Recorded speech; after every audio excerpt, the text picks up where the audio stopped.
I pledge allegiance to the flag of the United States of America and to the republic for which it stands, one nation, under God, indivisible, with liberty and justice for all. Thank you. Just wanted to note Mr. Lamos will be absent this evening, so we just asked the five of us.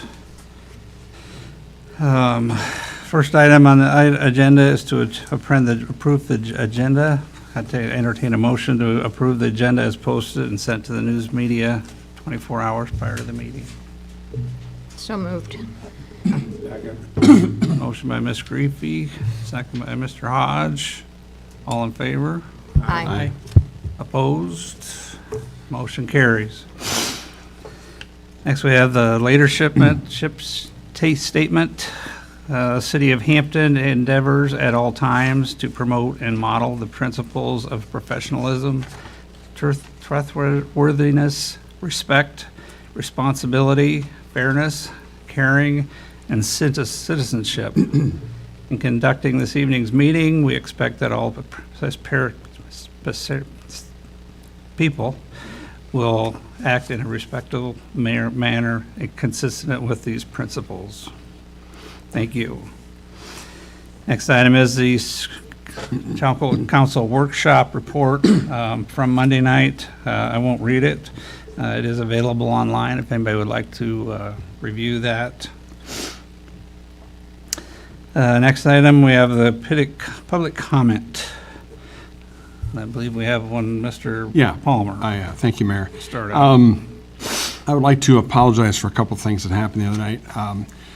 As you know, I'm very passionate about Hampton, love Hampton very much, and so I'd like to apologize to the council, mayor, city staff, the audience, and the people on the YouTube channel for the language I used the other night. It wasn't very professional, getting back to number 3 on the agenda, and I feel very sad about that, and I do apologize.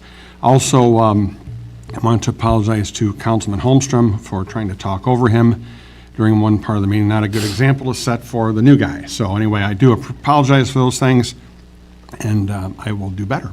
Thank you. All right, thank you. Any other public comment this evening? Nothing on Zoom, so, all right, we will move on. Next, we have a public hearing, and this is for the fiscal year 25 budget amendment. So, being the time and place for the public hearing in regard to the adoption of the fiscal year 25 budget amendment, I, Mayor Bertzel, will open this hearing at 6:03 and turn it over to Mr. Nunt. Thank you, Mayor. So this is an amendment to the current budget for fiscal year that ends June 30th, 2025. This amendment calls for increase in revenues of revenues and transfers in of $218,300, and for expenditures and transfers out, $781,800. The majority of the expenditures was the fire truck delivery that was delayed. We were supposed to receive it in fiscal year 24. We received it in fiscal year 25 and had to pay for it. So that was $347,800 of the $781,800. That's kind of a summary of the revenues and expenses for this amendment, and could just ask for any public comment, Mayor. All right. Is there any public comment at this kind of time for the budget amendment?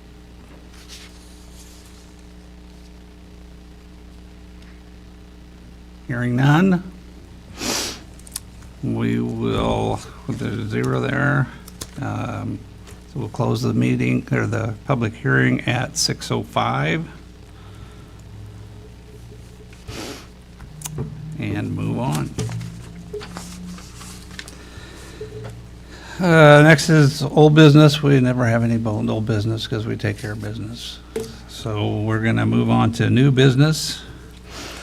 First item there is the consider the ISU extension request to pay bike lane markings on Federal Street North and 19th Avenue North to Harriman's Park. Mr. Dunt, do you have some information more? I don't have anything more than what we heard at the workshop.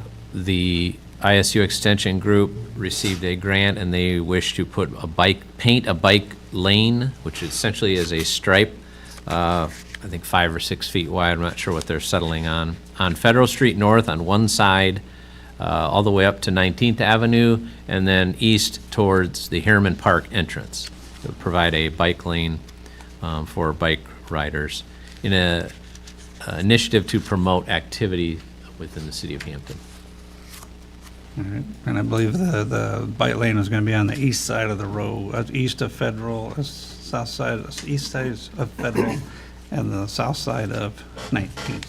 I believe you're correct, yes. Mr. Hodge. The painting is, excuse me, the painting is going to be supplied by them? It is. They will pay the bill to have it painted. They're using grant funds for that.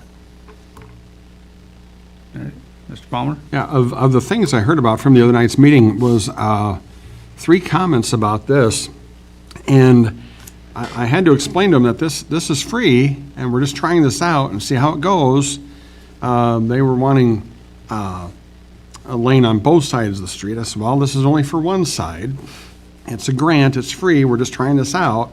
And they had concerns about some of the rough road in the gutter on the side, on that east side. And I said, yeah, there's a couple issues there. But I said, again, this is just to see how it goes. And that's the other day I drove south on Federal. Just fortunate, gee whiz, the school was just getting out. And there were people that didn't understand that Federal had the right-of-way versus pulling out. And a couple young drivers learned that almost the hard way. But anyway, at this point in time, I really wouldn't want to see a walking lane or bike lane on that west side with kids pulling out. That's an easy way to get a bike hit or a person hit. So I just assured these people, this is just, for now, it's just a one-time thing. We're going to see how it goes, and I think it's a good thing. I really thank the Extension Office for doing this and the Extension folks for taking initiative on this, and probably wouldn't hurt me to get out and walk once in a while either, you know. But I think it's a good thing, and we'll build it from there. All right. Mr. Davies? And I think it's important to point out, I did participate in the walking study in that area, and I think it's important just to note there are no sidewalks.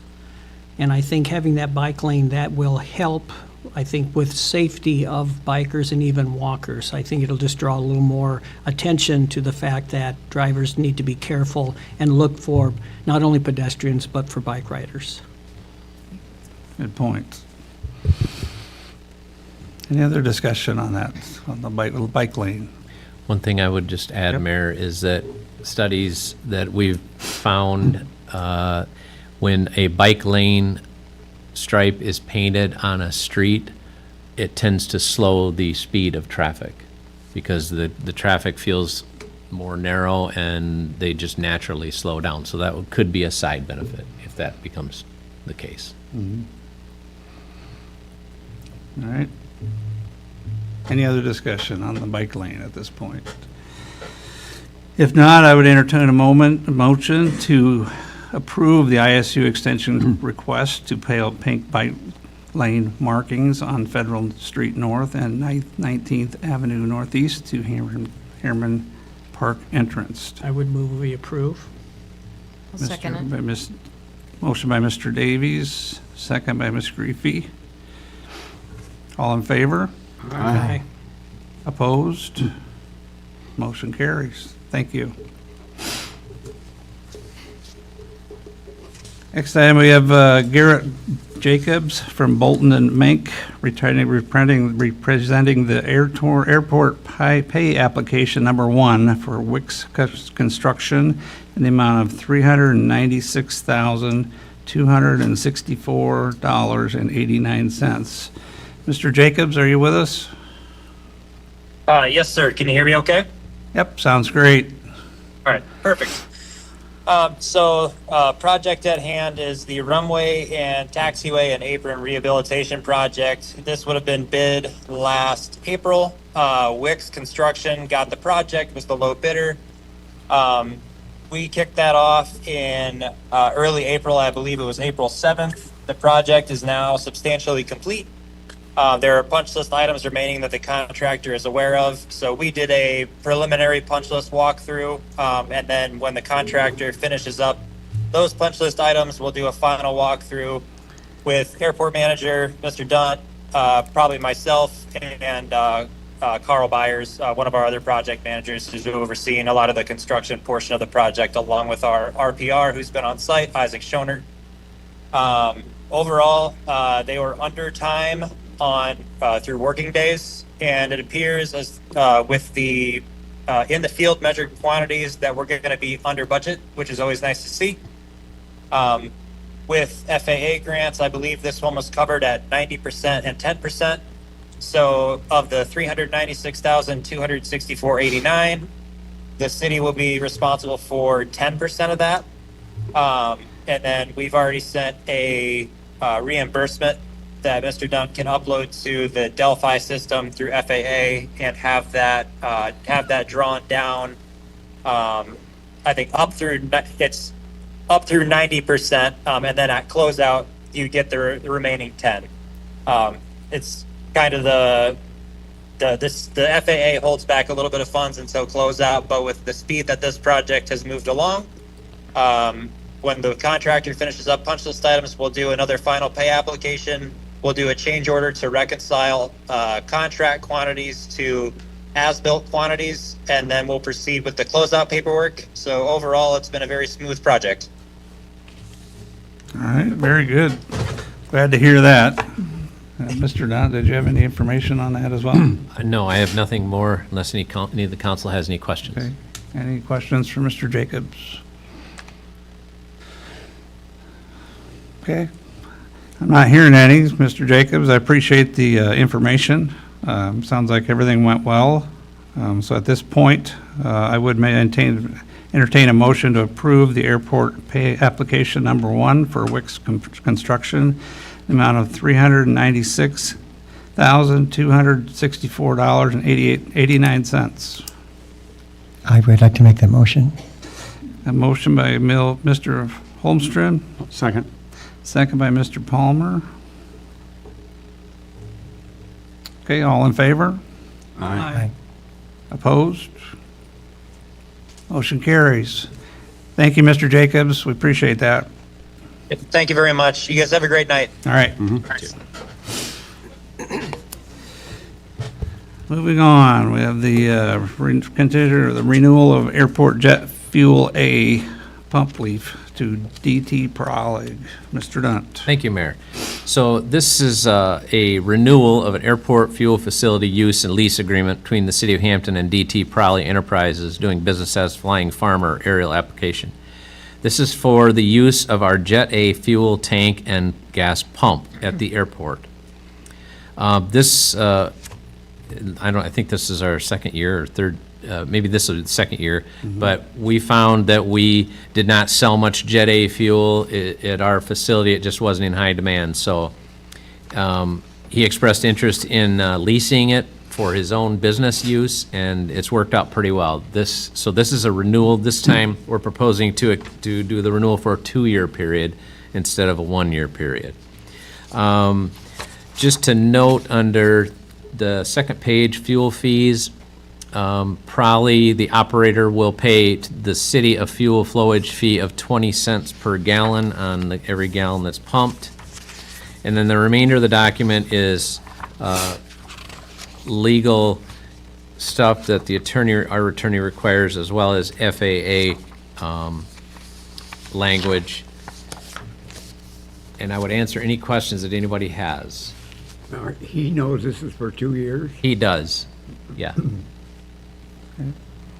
Any other questions regarding the rental? I just think we're fortunate to have him out there. Yes, It's a absolutely. win-win situation. Yep, I believe so. Yeah. All right. Not hearing any other questions, I'd entertain a motion to approve the renewal of Airport Jet A fuel pump release for DT Prowley. So moved. I'll second. Motion by Mr. Hodge, second by Mr. Davies. All in favor? Aye. Aye. Opposed? Motion carries. Thank you. All right. Next item, we're acknowledging the Ward 1 resignation letter from Bill Hodge effective July 1st, 2025. Mr. Dunt? Yes, so Bill submitted his letter of resignation on Monday. I'll just go ahead and read this. Is that okay? Yeah. Okay, Yep. is that all right, Bill? Yeah. Okay. To the Hampton citizens of Ward 1, Hampton Mayor Steve Bertzel, Hampton City Council, Hampton City Manager Ron Dunt. I am resigning my council position of Ward 1 effective July 1st, 2025. To the citizens of Ward 1, it has been my honor and privilege to serve as your council person 15-plus years. I thank you for all your support. I can only hope that in some way my yes or no vote on some issue important to you was correct. God bless Hampton. Sincerely, Bill Hodge. Thank you. All right. And we will miss having you over there too, once you're out of here, but, at this point, I'd entertain a motion to acknowledge the Ward 1 resignation letter from Bill Hodge, effective for July 1, 2025. So moved. I'll second. Motion by Mr. Palmer, second by Ms. Greepy. All in favor? Aye. Aye. Opposed? And note that Mr. Hodge did abstain from that vote, so motion carries. Next item is consider an intent to fill the Ward 1 vacancy by appointment or special election and authorize staff to proceed. Mr. Dunt? Thank you, Mayor. So the city council has two options in filling a vacancy. One is by appointment, the second one is by special election. And given the fact that we're going to be pretty close here to an election this fall, it's my recommendation, but you guys will discuss which to choose. I would recommend they choose by appointment. And should you choose by appointment, I have proposed a timeline of events. If you take applications available starting tomorrow through June 6th, that would be 2 full weeks, and then interview candidates on June 9th, 2025 at a workshop, and then make appointment on Thursday, June 12th, 2025, and then it would become effective on July 1st, 2025. The library board is also accepting applications, and that timeline had been set up for the second workshop and the second council meeting, so I thought it might be too much for those to have them both going on at the same workshop and same council meeting, so but it's up to you. If you feel like 2 weeks is enough to take council applications, then we could go with this timeline. It's up to you if you want to, do some other timeline. That's certainly up for discussion. All right. I would move that timeline. I'll second. So we got a motion by Mr. Palmer to fill the Ward 1 vacancy with appointment, taking the applications beginning May 23rd through June 6th at 4 p.m. Interview on June 9th and make appointment on June 12th, effective July 1. Is there any further discussion on this before we vote? Who seconded that? I did. Jim, thank you. It's acceptable with you, Mayor. All right. Not hearing any information, we'll go ahead and vote. Again, Mr. Hodge will abstain from the vote, so all in favor? Aye. Opposed? Motion carries. Thank you. So we'll have applications available. starting in the morning, and they'll be on our website or can be picked up at City Hall. All right, Thank you. get the word out. All right, moving on. Consider the street closure request from the Christian Motorcyclists Association for July 18th and 19th, 2025. Mr. Davies? And I'm speaking on behalf of the association. The representative, Ron Hamrick, lives in Spencer. And so I guess would start out by just telling the council a little bit about the association. It's an international, interdenominational Christian ministry focused on reaching motorcyclists with the message of Jesus Christ. It's founded in the United States in 1975, and the organization has since grown significantly. I think it's in all 50 states as well as other countries. It's structured as such. They, like I said, they have chapters throughout the United States and internationally, and then they meet regularly for fellowship rides, ministry planning, and prayer. Their overall headquarters is located in Hatfield, Arkansas. And they have a number of different rallies and events, and one of them is this state rally that they call the Heartland Rally. You might wonder why Hampton. Well, Ron Hamrick was coming through Hampton and was impressed with the Bandshell Park. And so he stopped at the chamber office, and I happened to be there as interim director. And the state rally had been held for a number of years in Fort Dodge previously, but there was a conflict with the date, and they needed to move it. But again, I guess we talked about it, one thing led to another, and they decided that, they would like to have the rally here. And what we can expect, some 200-plus people will be attending and spending time and money here over that weekend. And so the activities then are going to be centered around the park. There's also going to be a movie at the Windsor Theater called The Forge on Saturday night, and then they'll be attending local church services on Sunday. But if you want to take a look at the map, what they're requesting is on First Street Southwest, which is the street like in front of the chamber office. They were looking at 5 p.m. on that Friday, closing the street, and then all day Saturday. And that would be for a food vendor, maybe a couple food vendors, and then they're going to have bike games in that area. And then they were asking permission for Thursday night, and you can see on the south, west part of the bandshell, just to park the equipment that they have for the games in those couple, I'm not sure how many parking spaces they'll need, but that would be like Thursday overnight parking, because they'll be setting up or at least that's where they would keep their equipment that they would need. And then on First Street Southwest, which is on the south side of the bandshell, they were asking for at 12 o'clock noon on Friday and then all day Saturday for the bike games that they have. And these are like pedal bikes.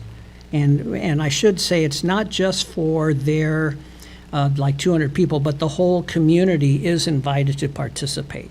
So they have some fun games for the kids primarily. And again, I'm not 100% sure what those games are, but it sounds like it should be a lot of fun and fairly safe. But they would need to, it takes a while, I guess, to set up whatever they need in that south of the bandshell. And then on South Federal, like in front of the post office and library, they'll have a regular like a bike show, like motorcycle, like we have the car show. They actually would have a bike show that they would have there.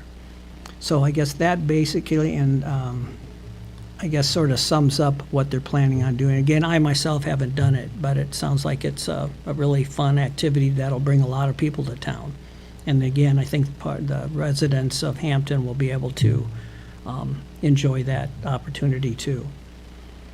So I don't know if there's any questions you have, and I'll try the best I can to answer them. All right, I would just say, I think they just misspoke. I think you said First Street Southwest on the second item Did I too, say which was the- Avenue on the south side there. So, Right. Oh, did I say street again? Yeah, I just wanted to It's- clarify that. so. Sorry, yeah, it's Avenue on the south side of the bandshell. Okay, They're going to perfect. bring in porta potties too, so.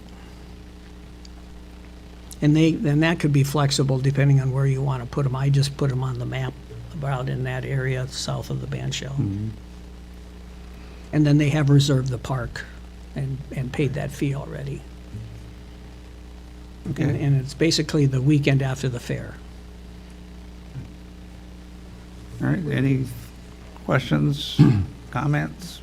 I think it sounds like a good idea. It's a 2-day festival, because I've heard a lot of people say we want more than just one day, which most of ours are, so I think, Yep. let's give it a try. Yeah, plus we'll be in town Thursday night to kind of get stuff organized and Yep. spend more money, and And they do anticipate coming back again. good. Yeah. Sounds like a very organized group, so I don't Yeah, they've been to anticipate town any a couple pos- times, and I've met with them. Yeah, wonderful people. They've been in contact with the local churches too, and, yeah, so, yeah, it's just a really, I think, good situation and a good win for us in Yeah. tourism. All right. All right, if there's no other questions, I'd entertain a motion to approve the street closure request from Christian Motorcycle Association for July 18th and 19th, 2025. I'd make that motion. Go ahead. I'm sorry. I'll second it. A motion by Mr. Holmstrom, second by Miss Griefy. All in favor? Aye. Opposed? Motion carries. Thank you.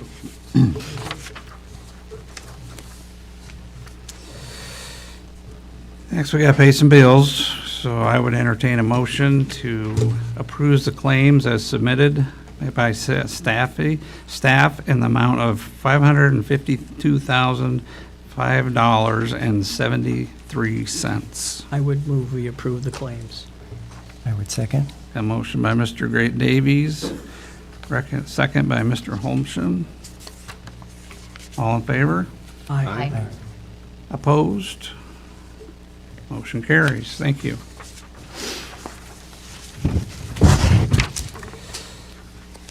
All right, next item, we got some ordinances and resolutions to take care of. The first item is ordinance 406. It's an ordinance amending text chapter 56, danger and vicious animals. I think we've beat this one to death. We're back to the original new ordinance. I don't know if we have any additional information, Mr. Chief? So I'd like Okay. to make a statement. Yep. Okay, I just would like to make a statement why I'm in favor of the ordinance. I feel that for the safety of the public, that in the case of an alleged issue with a dog, that it is expedient to have the chief investigate and determine whether it is a vicious dog or not, and then allow an appeal to the council by the owners of the dog if it's so declared. And then I feel it's just important that in a situation like that, the removal of the animal is needed as soon as possible. And then the only other thing I would say that I feel that it's the owner's financial responsibility regardless of their social economic class. Thank you. All right, thank you. Any other comments, discussion? Well, I have some comments. Okay. First, I'd like to state that one of the statements made by fellow councilman during Monday's workshop was that he didn't hear any comments such about the welfare of the victim of the dog bite incidents. And I want to assure this councilman that in every dog bite investigation that I have been involved in, which is more than I want to count while serving in my positions as either postmaster officer in charge or supervisor in several different post offices and managing over 100 city carriers, that my first response was for the victim. The care, the washing of the wound, the photoing of the wounds, the bandaging, the transportation to the hospital for stitches, shots, and cleansing, the investigation, the alerting of the police of the incident, the notification of the dog's owner on what to expect from the post office for the reimbursement costs and fees, and the reporting of the incident to my supervisors. which all had to be done before the day's end. In almost every case, this being done by myself. No exceptions. You did not go home until this report was made. Most everything that I heard from some of the fellow council members was that this new ordinance proposal was for shortening the time frame for the dog to be declared vicious, thus possibly avoiding another similar incident before the council hearing. This ordinance, in my belief, would do no such thing.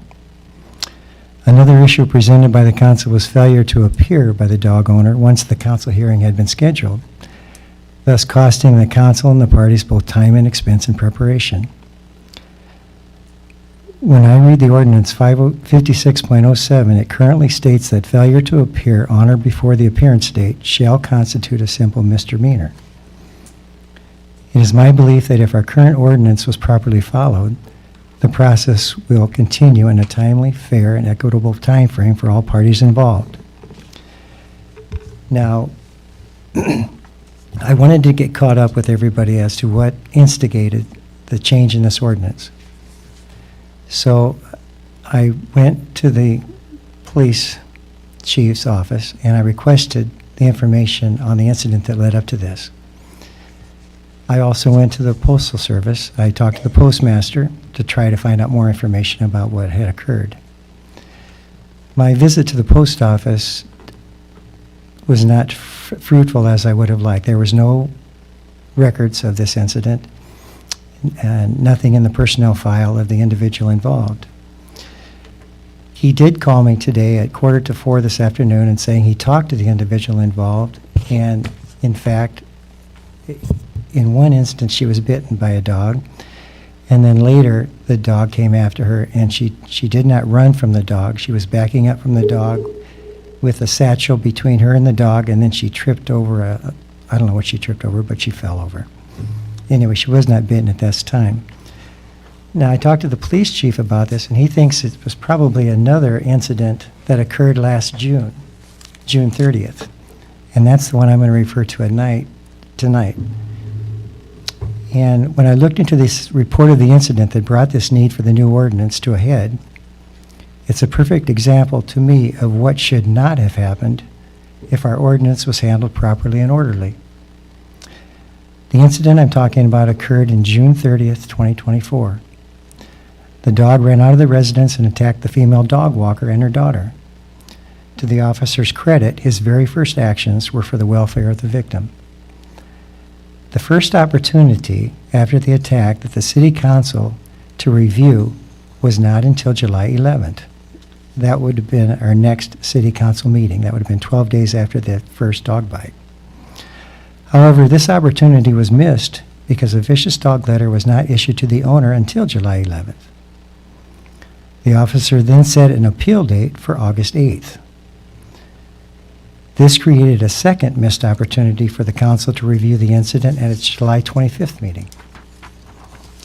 This was not a delay by the city council or a failure of any ordinance already in place.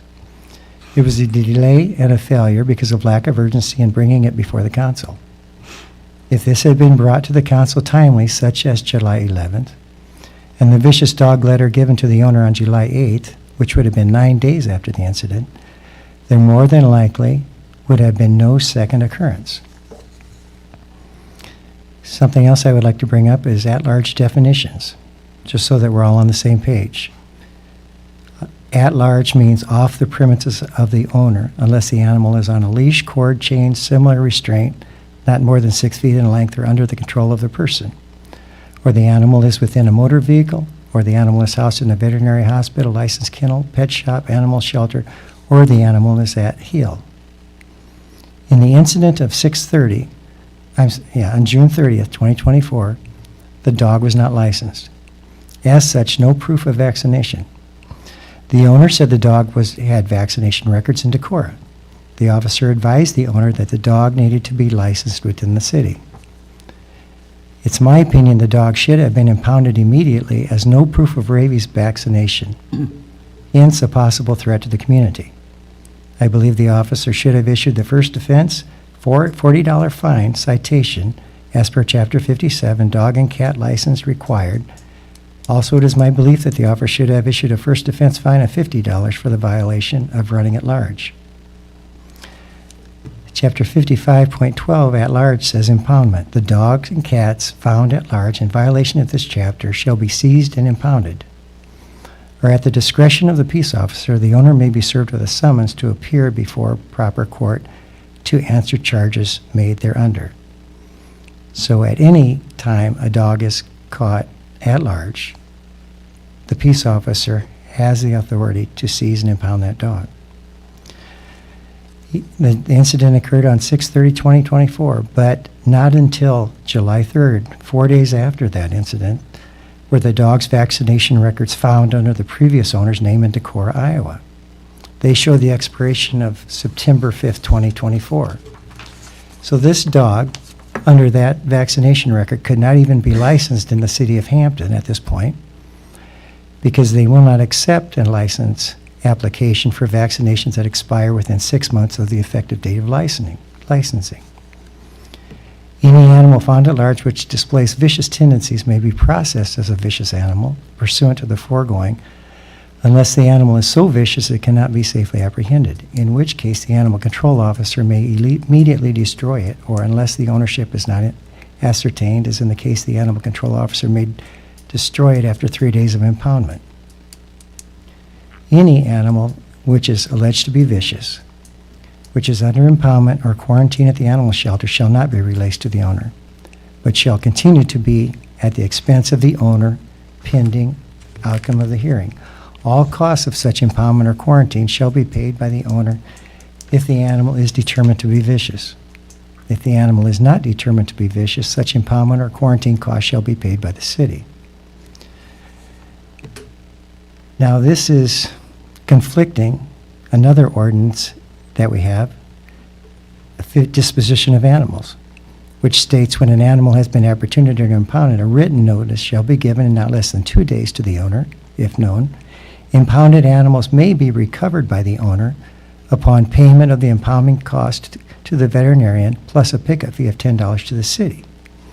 And if unvaccinated, the dog or cat, by having been immediately vaccinated, the owner does not redeem the animal within 7 days of the date of notice, or if the owner cannot be located with 7 days, the animal may be humanely destroyed or otherwise disposed of in accordance with the law.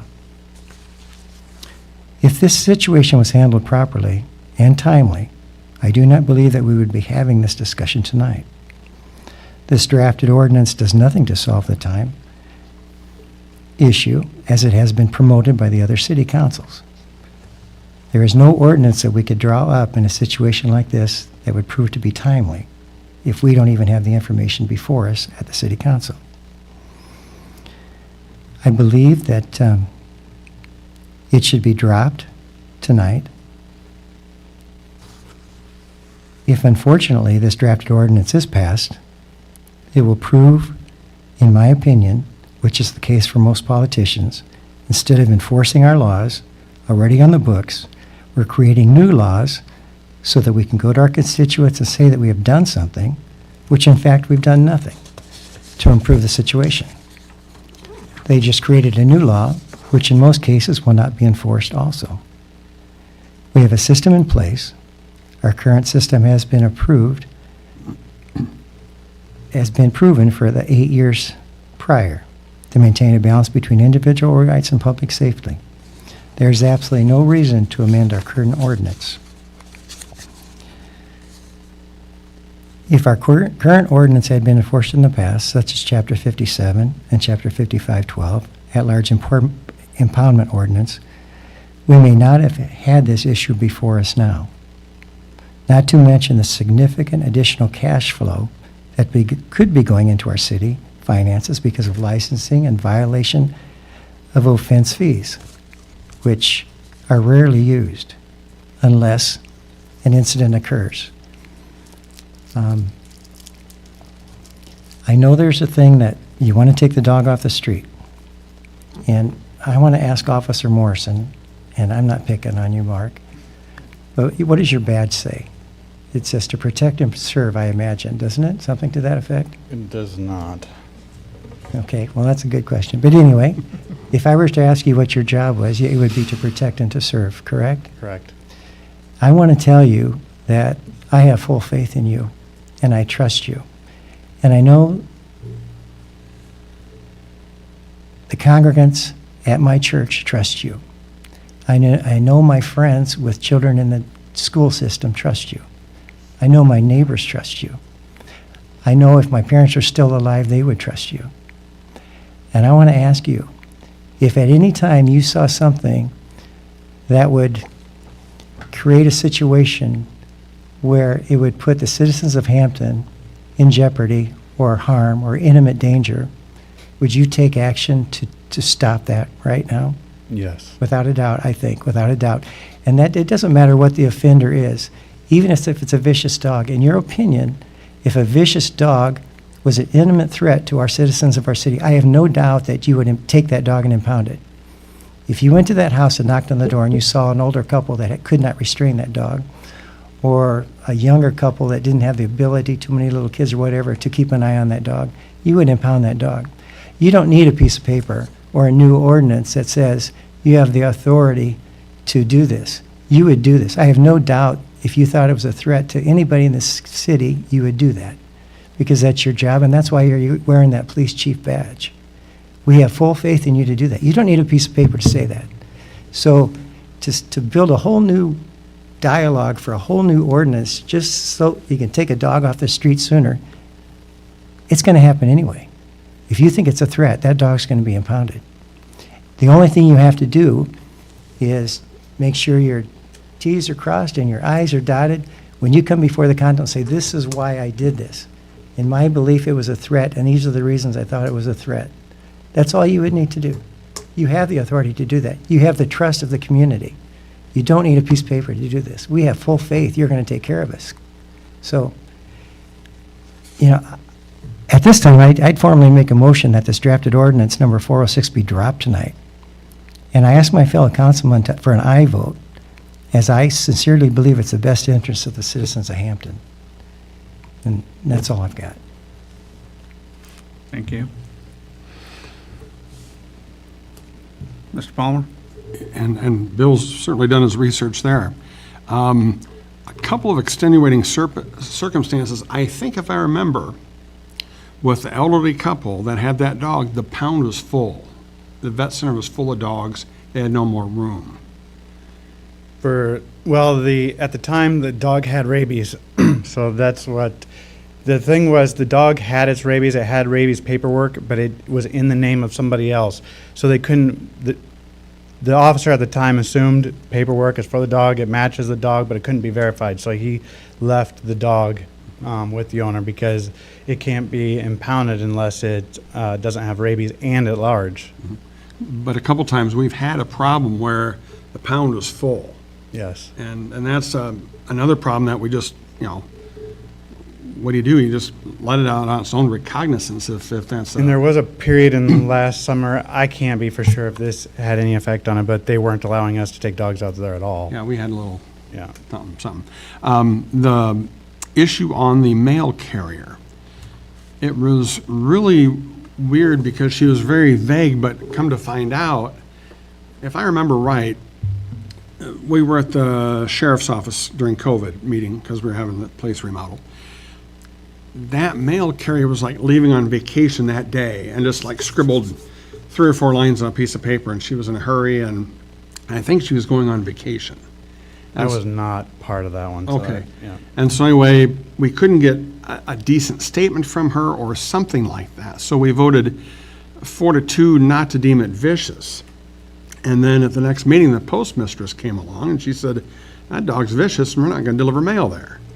And we still can't up to the house. So I think those were the two situations. But that postal lady, I think, left on vacation like right after that, and she was on a plane and she was going away, and the report was very sketchy, but I knew she was chased and she fell over a curb or something, but anyway. So the nuts and bolts of it are, councilman has made a motion to disapprove it, so I assume we're looking for a second on that. Yeah. So we have a second, motion right now to disapprove the first reading of ordinance 406 as opposed to approving it. So we have a motion by Mr. Holmstrom. Is there a second to disapprove the first reading of ordinance 406?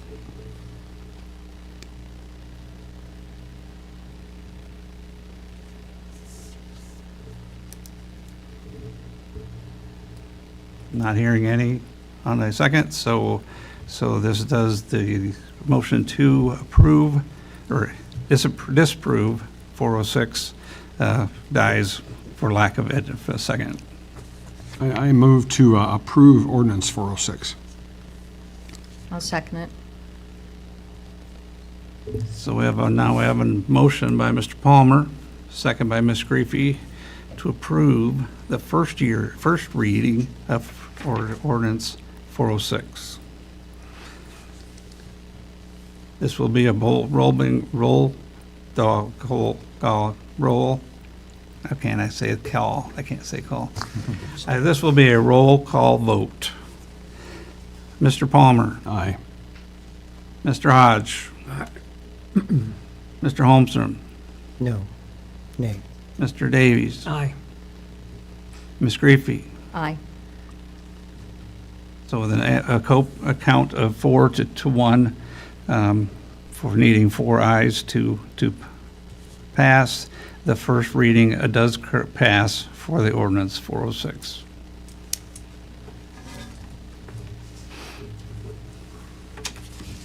And thank you, everybody, and thank you, Bill, for your additional research on the matter.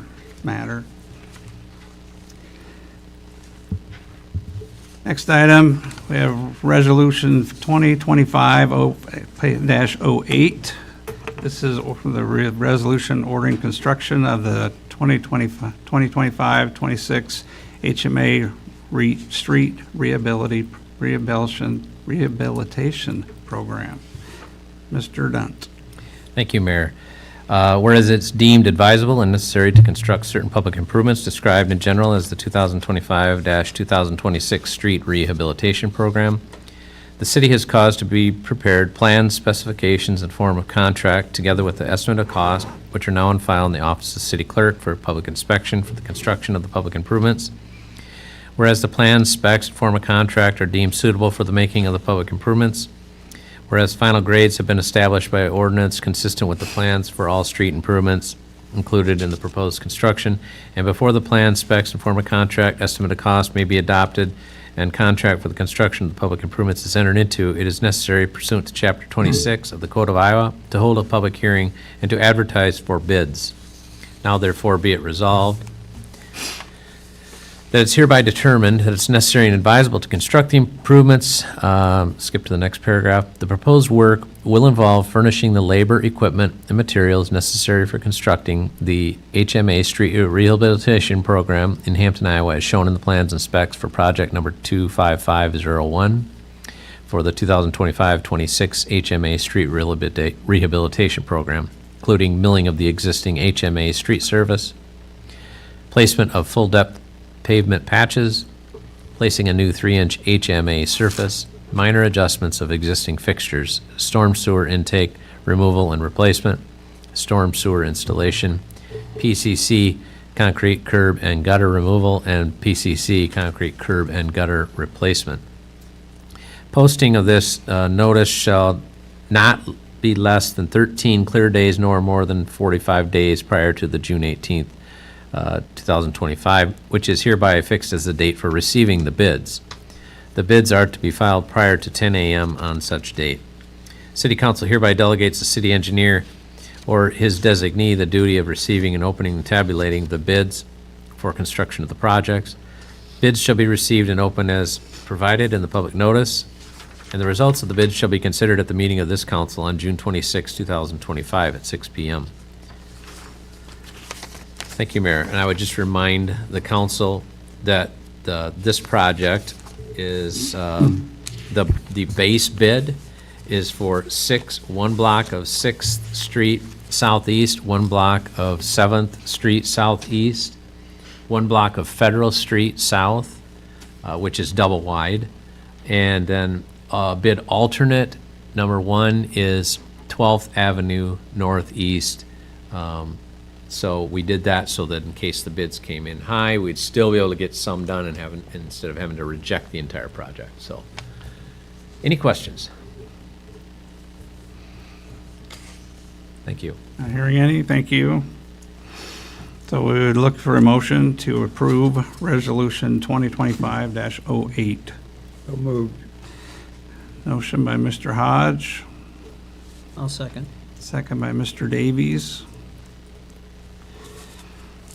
This will be a roll call vote as well.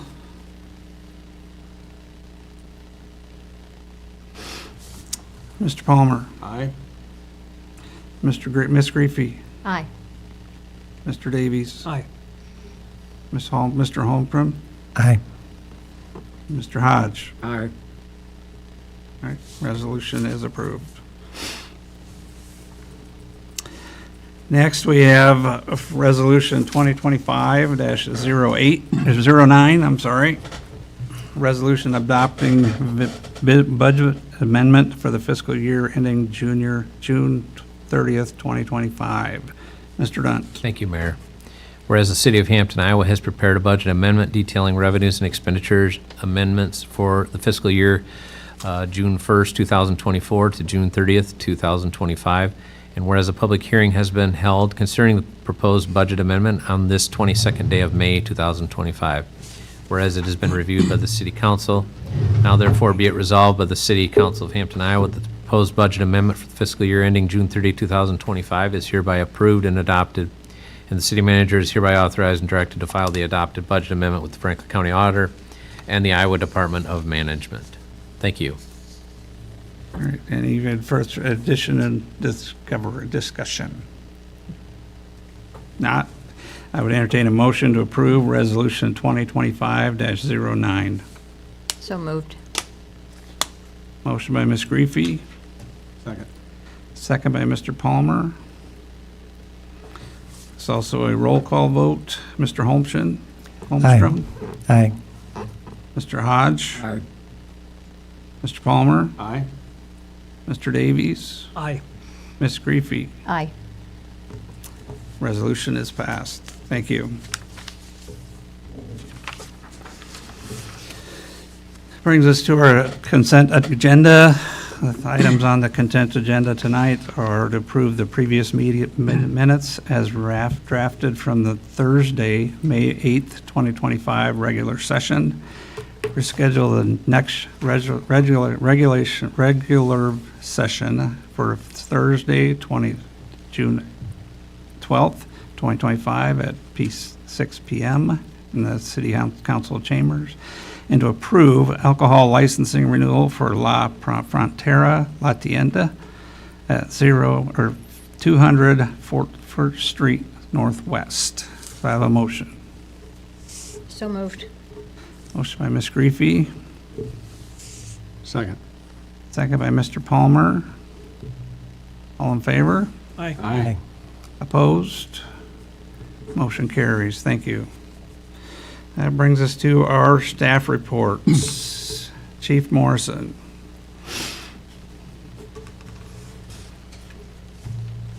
Mine's pretty short tonight, but Doug and I both attended the nuisance conference up in Mason City yesterday. I think he's going to report on how that went. Officer Brendan Kelly attended the Taser School, instructor school, so now he can continue to instruct us along with the Sheriff's Office, and Iowa Falls is the ones he instructs so far. So we're glad to have him. And we have our new Axon in-car camera systems that were installed yesterday. They're up and going. They're a nice addition to our cars, and that was all paid for using Barkema money. So we're excited about that. Very good. That's all I have, unless there's questions. All right. Any questions for Chief Morrison?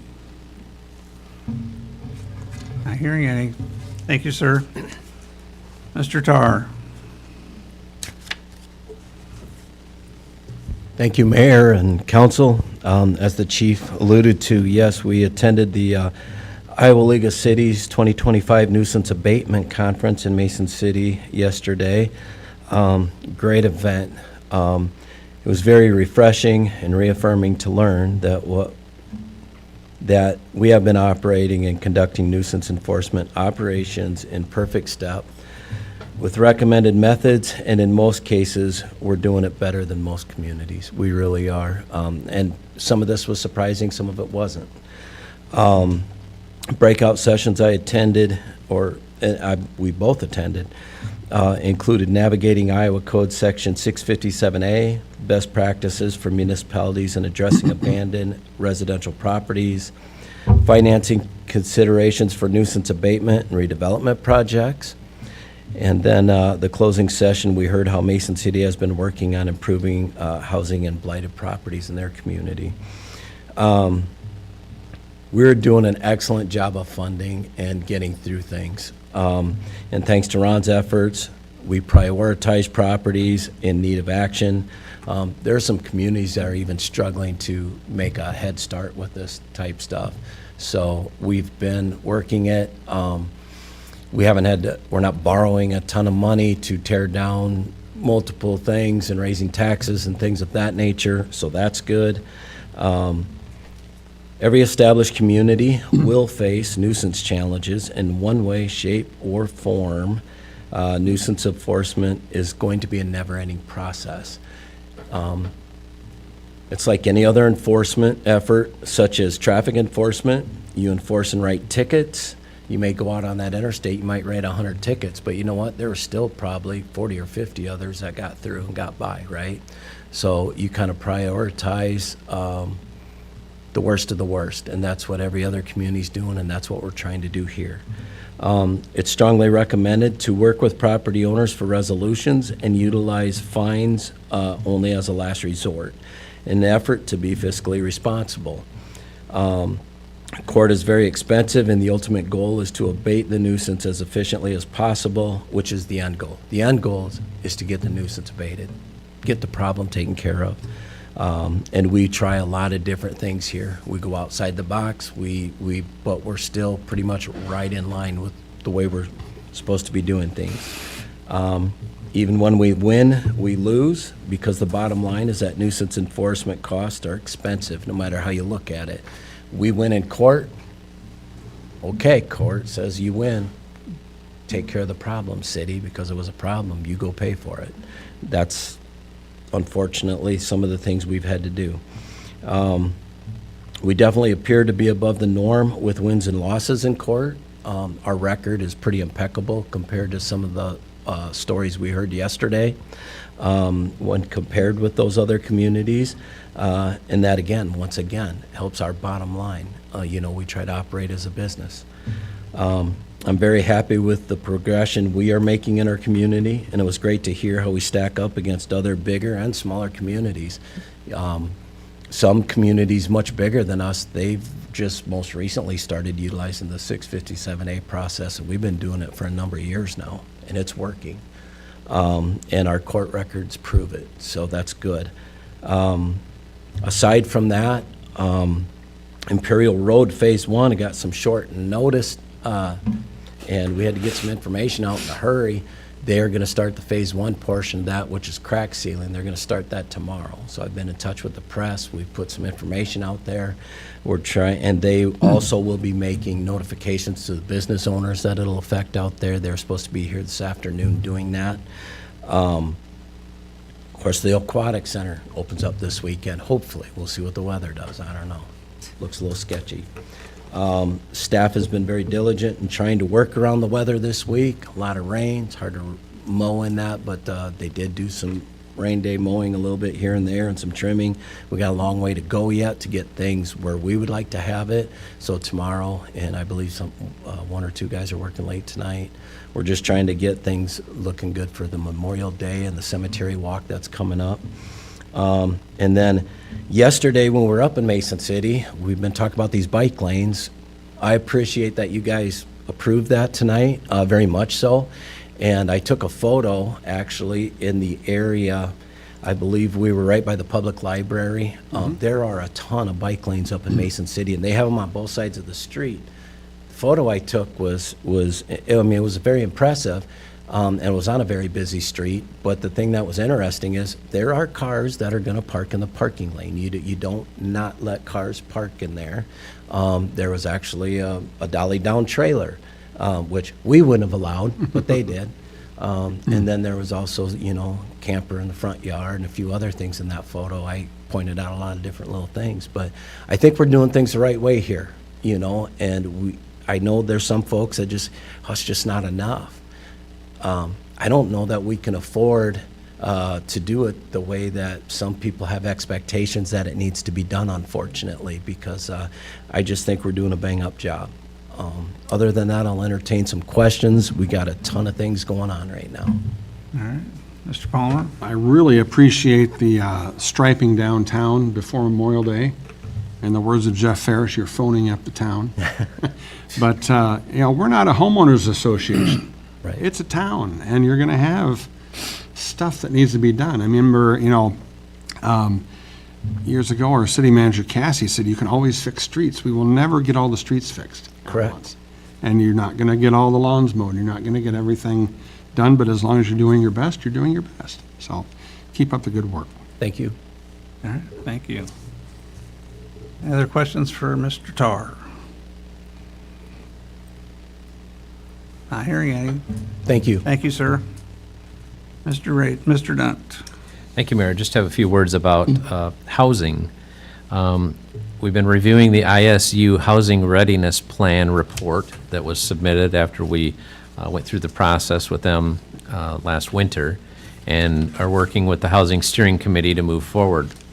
This readiness plan helps our community self-assess our housing needs and guides us in decision-making when addressing those needs while considering options that ensure existing and potential residents are able to find safe, secure, and quality housing that meets their needs and fits within their budgets.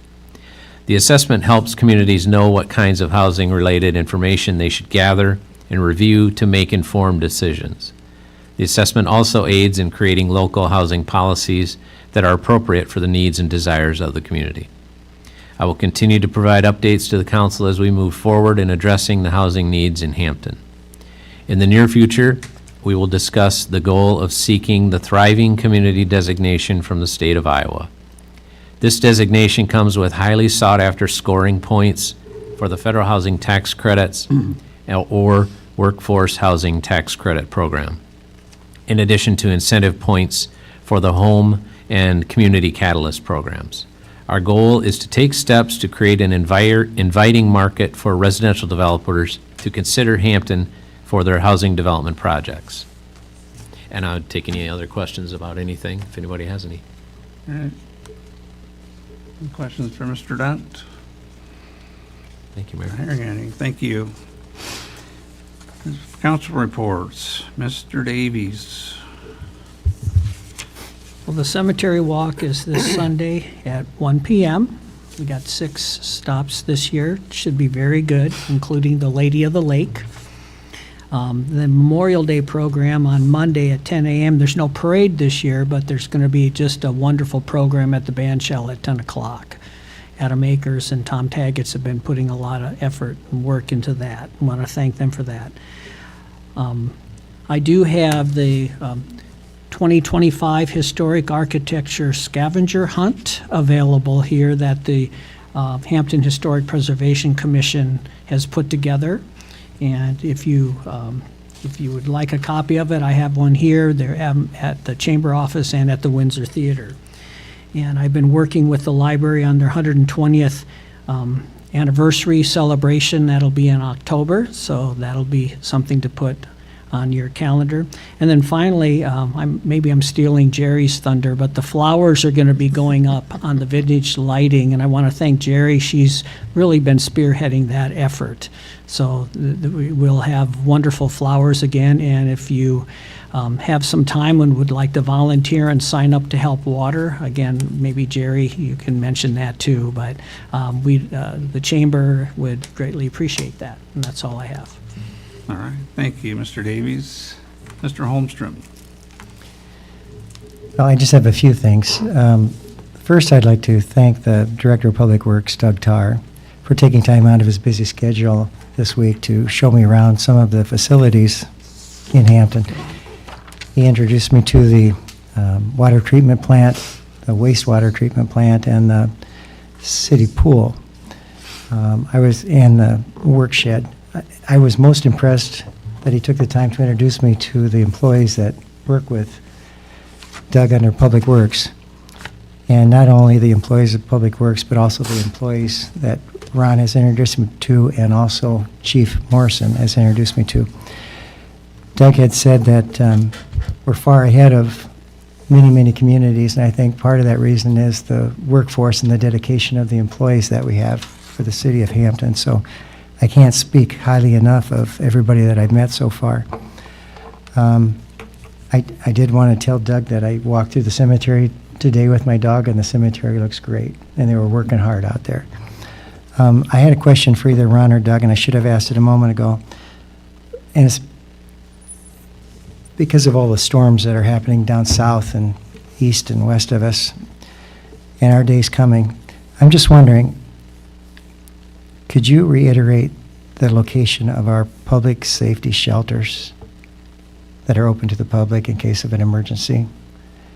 I'm uncertain as to exactly where they are located. Mark? Yeah, I can.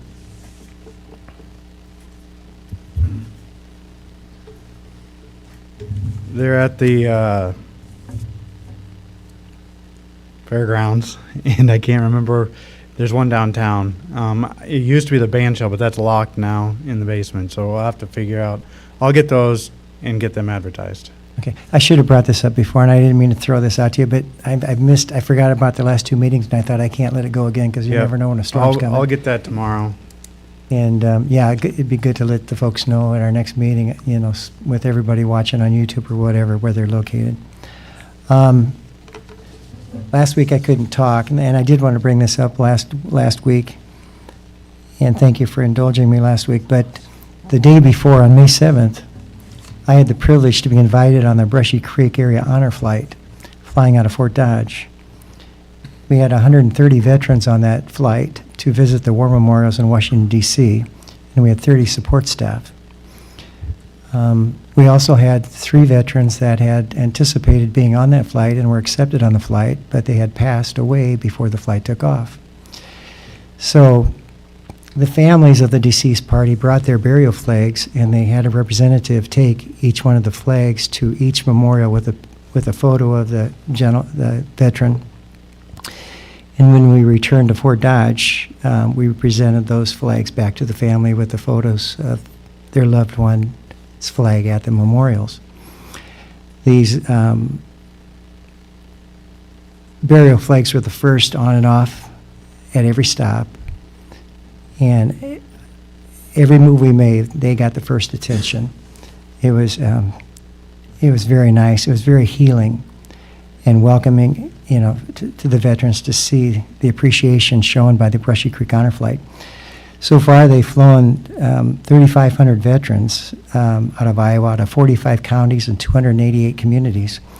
I was on the 27th flight, and it was the last flight that was taking the Korean War and the Vietnam War veterans to the memorials.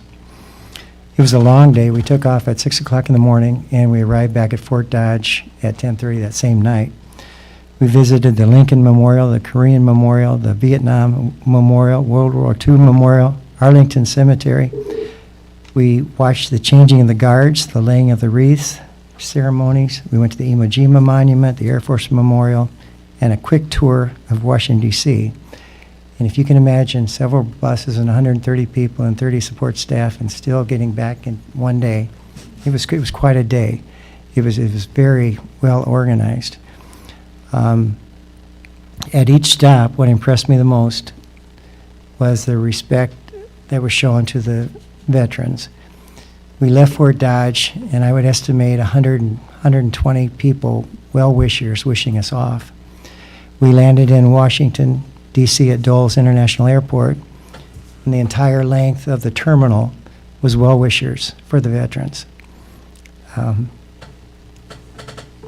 children singing songs, playing instruments, all kinds of signs and posters, and I am not kidding you. I did not stop at one memorial. There was not one memorial where at least 10 people didn't come up and wish me well.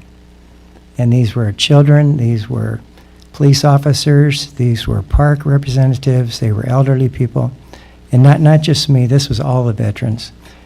I think it was a class trip for kids, because at that mall on that day, there was over, I would say, 1,000 children at that mall.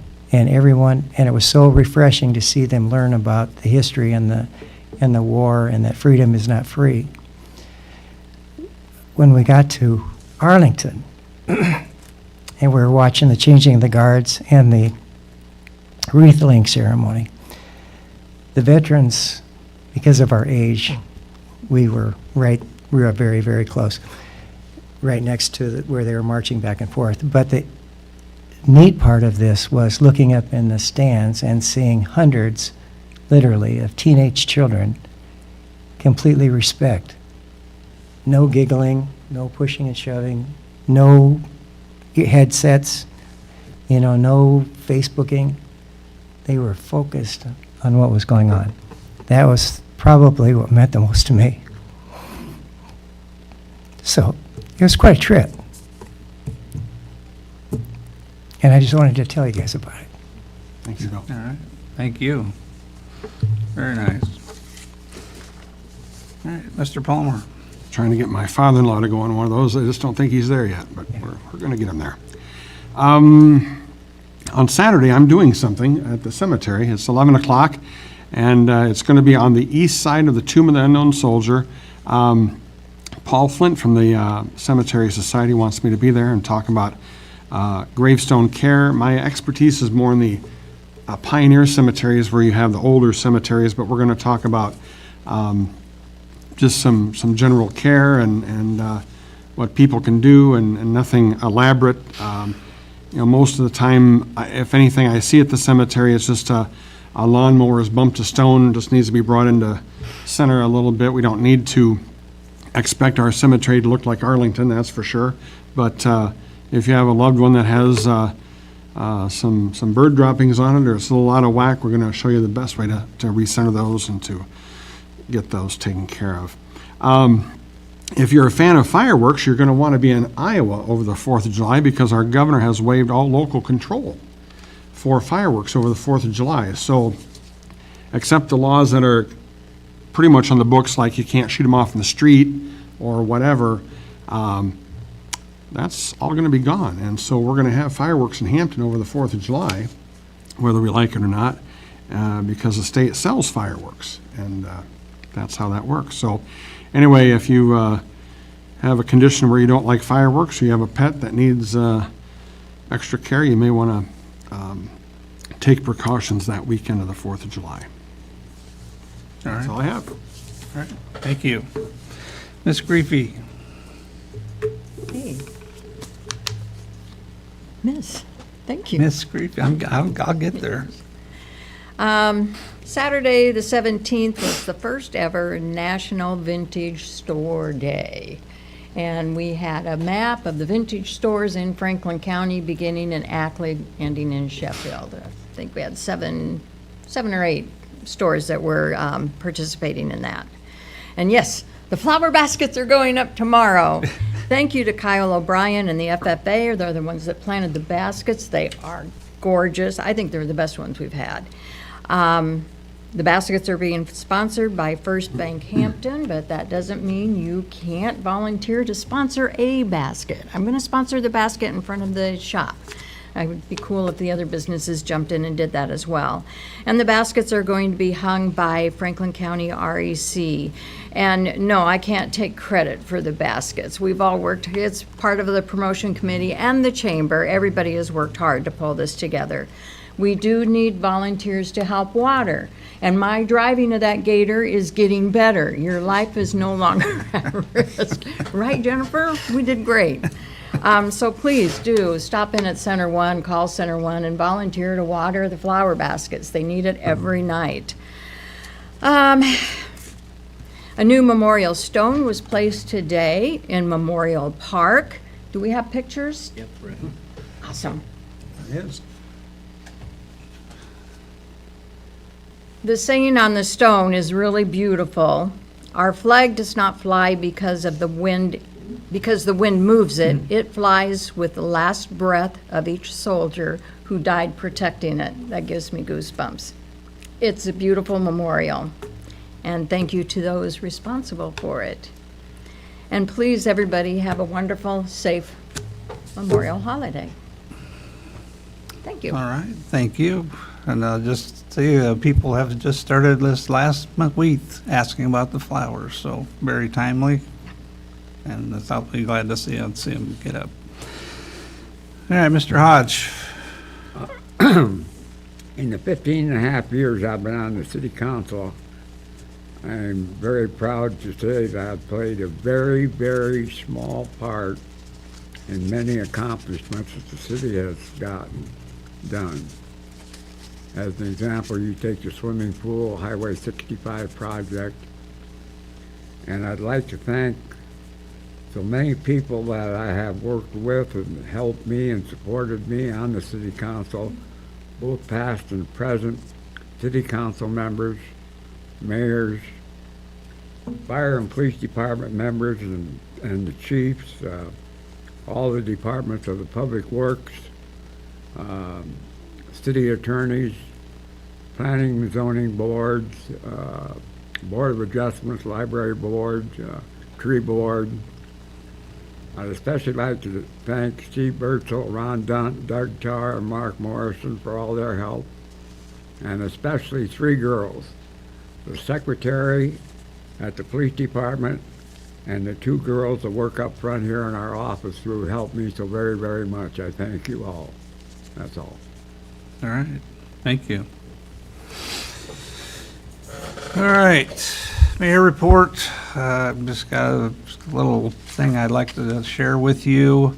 I'd like to review our leadership statement that we say at the beginning of each meeting.